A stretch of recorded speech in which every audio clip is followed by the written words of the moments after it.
Como ya hemos visto, el tema de la causalidad es bastante amplio. Hoy veremos lo que es la causalidad necesaria y la causalidad suficiente.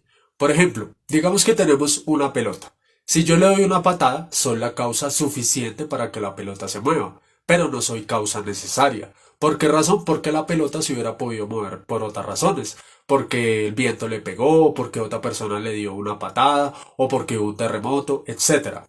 Entonces, teniendo en cuenta esto, William Lane Craig defiende básicamente que el universo necesita una causa necesaria y una causa suficiente, ¿cierto? Dios es la causa suficiente, digamos que tomando como punto de referencia las características que se le atribuyen, omnisciente, omnipotente, perfectamente bueno, etcétera. Todas las características hacen que Dios sea una causa suficiente para que exista el universo. Pero también argumentan que Dios es causa necesaria del universo. Es decir, que sin Dios el universo no podría existir. Pero él va un poco más allá. Resulta que para no crear una especie de dependencia entre el universo y Dios, la existencia de Dios no es lo que hace necesaria la existencia del universo, sino más bien su voluntad.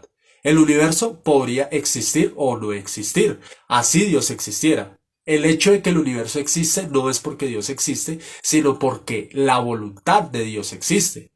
Digamos que Dios decidió crear el universo, entonces la dependencia del universo está en la voluntad de Dios, más no en su existencia. Teniendo en cuenta esta, digamos que tomando o aceptando el argumento de que Dios es causa suficiente del universo por sus características y su poder, digamos que Dios puede crear el universo, tomando como verdaderas esas características.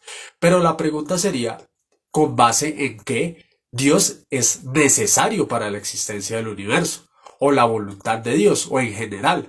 ¿Por qué razón Dios es necesario? Si nosotros vemos las teorías actuales en física, etcétera, nos damos cuenta que lo único necesario para la existencia del universo es la energía. En cualquier teoría actual, lo único necesario para que exista el universo es la energía, incluso en las teorías emergentes, donde no hay tiempo, donde no hay espacio, donde no hay absolutamente nada. Entonces, si nos damos cuenta, comparar a Dios con la energía es bastante complicado, porque Dios no tiene una base real para nosotros poder decir que Dios es necesario para el universo. Fuera de la filosofía no hay nada. Físicamente, lo único necesario que podríamos decir que existe para que el universo exista es la energía. Y como vemos, es algo completamente natural.